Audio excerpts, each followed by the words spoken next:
Now it's 6:33 and time for Fiction 15, a series of short stories commissioned by RTE Radio with younger listeners in mind.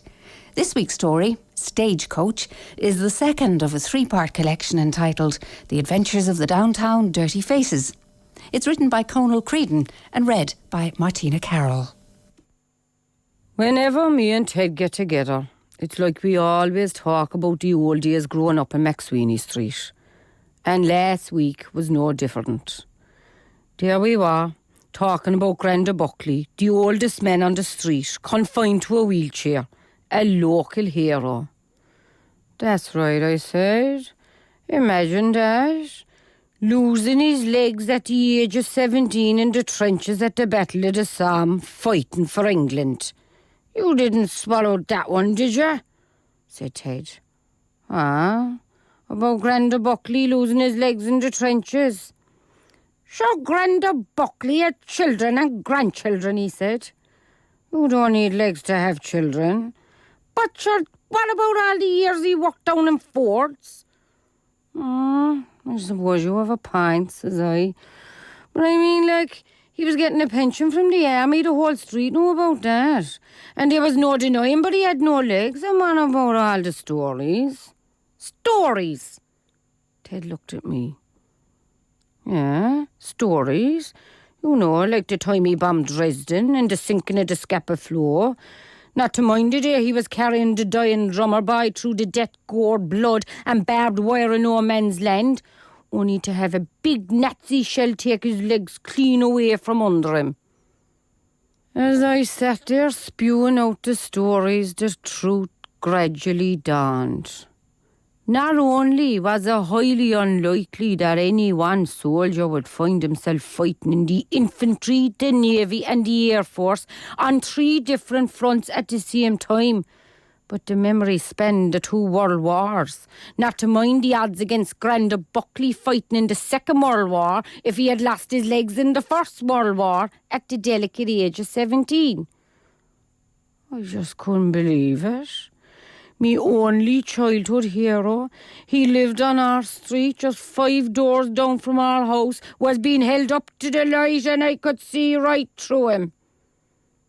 Ted obviously noticed me pain as the myths of childhood crashed down around me ears. Do you remember, he said. Do you remember Granda Buckley used to call us by our rank like, "Hi, you, Corporal Murphy, saluting the presence of an officer." The memory brought a smile to me face. Or, "Sergeant Ted, a message for the front line. Run up to the shop there and pick up supplies. 2 Woodbine and hurry, there's a good lad." Do you remember? That's right, I said, and smiled. And what about when we'd be on our way to school, do you remember? He'd be sitting outside the house in the wheelchair like a sergeant major surveying the troops. We'd file by one, sacks on our backs, saluting as we passed, and he'd shout something like, "Keep your heads down, lads, come back in one piece and troops. Remember 1916? Granda Buckley, huh? I remember, said Ted. It must have been summertime because there was no school and the weather was fine. Myself and Georgie were just hanging around, messing with a piece of twine, making shapes of snakes and trains and things. I remember. The sun was low in the sky, cutting long shadows along McSweeney Street that morning. Well, I think it's a good idea, he said, and stood up from the footpath as if to walk away. All right. Have it your own way. But I still think it's a stupid idea. I mean, like, cowboys and Indians, no problem. But cowboys and cowboys. You want us to make a lasso out of this bit of twine and round up all the dogs on the street. That's a stupid idea, Georgie. But Georgie was always the leader, so cowboys and cowboys it was. So we mounted up and slapping our asses we rode out into the furthermost reaches of their minds, west of Cactus Creek, across the salt flat plains all the way to the Rio Grande and just beyond the ridge. Injun country and dry gulch canyon. Woo boy, woo, woo, woo. Georgie pulled on the reins, Ted's steed prancing sideways. What is it, Georgie? Whoa! Dismount, he whispered. What? There, down there, looks like a stagecoach and it's been shot up pretty bad. Georgie drew his Colt from his holster. Probably so. In Apache country, I doubt it. The stage driver was dead, body draped back and lifeless. Giddy up, giddy up. And we moved in for a closer look, eyes scouring the horizon for savages. This could be a trap. Looks like he's breathing. Cover me, Georgie. Georgie cocked his firing pin. Ted dismounted. Here, Georgie, hold Tonto. Ted crouched behind a Morris Minor-shaped cactus and moved cautiously towards the stagecoach. He poked the lifeless body with his pistol. You okay there, partner? What? It was Granda Buckley asleep in his wheelchair. It's okay, Granda. It's only me, Ted. We thought the Apache gotcha. Apaches? 'Twill take more than a few pesky Apache to get me. And he spat out onto the footpath. Troops! He rallied. Ted, Georgie and me stood to attention. Take me up to the line. The front line. As usual, this meant that Granda Buckley wanted to be wheeled across the street to the sunshine. We dismounted from our imaginary ponies and moved around to the rear of the wheelchair. Hold it. Granda Buckley stretched out his hand. What have you got there? A piece of string? Here, show us that there. Georgie handed over the twine. Here now, turn around like a good young fella. Granda Buckley threaded it in under Georgie's armpits and behind the back of his neck like a bridle and flicking the two loose ends. Gee up, he said. Slowly the stagecoach moved off, picking up speed. Gee up.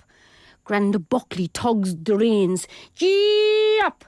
Ted got under the harness. Yee-haw! Granda Buckley yelped. Yee-haw! The bockety wheelchair trundled off down McSweeney Street. Granda Buckley whip-cracking and howling all the way. It is funny how old men and young boys can share the same headspace. And the new game, Stagecoach, became all the rage on McSweeney Street. As news spread across the city, Granda Buckley became the most popular man in Cork. Even the lads from neighbouring streets would arrive down with their bits of rope. Looking back on it, it seemed like Granda Buckley spent his days a-whooping and a-hollering, flying up and down the street in his wheelchair, towed by gangs of small downtown dirty faces. Saturday morning, myself, Pinko, Georgie and Jojo were hanging around outside Buckley's. Knock at the door, Georgie ordered. They're probably still asleep, Pinko was chicken. Pinko's right. It isn't even 9 o'clock yet, said Jojo. Look, I'll do it myself. Georgie drew his 45, rapped on the door and stood back. He slipped the gun back into his holster. We stood around for a minute or two and nothing happened. Maybe we should go away and come back, said Pinko. You must be joking and let the crowd from Dominic Street come down and have him. Georgie was having none of it. Once again, he drew his Colt. This time he gave the door a good hard flake. What do you want? The upstairs window shot open. It was Mrs. Buckley, Granda's daughter-in-law, her hair in curlers, chalky-faced, looking more frightened than any Apache brave. What do you want at this time of the morning? She wasn't happy. We ducked in by the wall, out of sight. Georgie stepped out onto the footpath in full view, gun in hand. Can Granda come out to play? Mrs. Buckley's face cracked. Come back in a half an hour. And she smiled. I'll get him ready for you. At 22 minutes past 9, on the dot, Buckley's front door opened and Granda was wheeled out. We were all harnessed up, champing at the bit and ready to go. Granda Buckley knew the routine, and holding his end of the reins with a gentle tug. "Get up," he said. We moved along the footpath up the slight slope towards the bookies. Always the bookies. But of a 9:20 on a Saturday morning, it was still closed. "Whoa, whoa!" Granda called and slapped on the brake. We unharnessed and turned the stagecoach around. There, laid out before us, the full stretch of McSweeney Street. We were prancing, tugging, shoving, ready for action. "Whoa, whoa!" Granda Buckley fought for control. "Whoa, whoa, whoa!" "Look," Georgie pointed, "it's the Dominickers." And there, turning the corner at the top of the street, were Nicky Flynn, Danker, and the lads from Dominic Street. Nicky had a coil of rope under his arm. "Apache war party! Apache war party!" Granda Buckley tugged on the bit. The Dominicas broke into a trot. "Apache war party!" Granda roared. The Dominicas' pace quickened. They were howling and almost on us. "Wee-ha!" Whip cracked, brake dropped. "Yee-ha! Remember 1916, he shouted. And like a flash we were off, tearing down McSweeney Street, old buckle wheels hopping off the broken and battered pavement, a rooting and a ranting, shooting into the air and screaming, "Faster, faster!" Granda Buckley's eyes were bulging. "They'll have our scalps, yee-ha!" The whip clattered over our heads. The Apaches were closing in. We could hear their hooves rattling out a tattoo on the sun-dried crust of the salt plains. We could see their war paint and smell their breath. This was no Sunday school outing. Them Indians meant business. They wanted white man's scalps. Or scalps to decorate their teepees and lodges, and they were gaining on us. "Faster, faster!" So digging deep into our innermost souls, we prayed to the Almighty for the strength to outrun these heathens. One last surge, one final push, one mad drive for safety, just to get us beyond the red man's range and out of the open country. As if God-given, it happened. Like we were catapulted forward, wings at our feet, spurred on by fate, spurred on by fear. We sped off to the safety of the rattlesnake-infested canyons, leaving the Apaches to swallow our dust. Yee-haw! "Whoa, whoa, whoa, whoa!" Granda Buckley roared. But we were stampeding, hoofs thundering across the burnt clay of Dry Gulch Canyon. "Whoa, whoa!"